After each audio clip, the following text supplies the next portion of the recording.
One day, ha? One day. One day. Actually, exciting na. It is getting more intense. At saka, nakaka-excite mag-transform ang teknolohiya because I don't even know where will it go. Kasi walang control kayo sa frequency.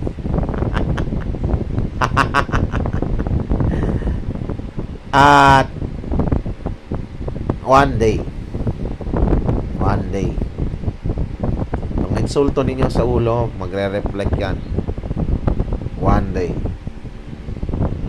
Maybe 10 years from now, 20 years from now, 30 from now, I'm already 60, tatawanan na lang kita. Kasi lahat ng kinimkim na galit ng nanay tatay ko, dekada 90 pa lalabas. At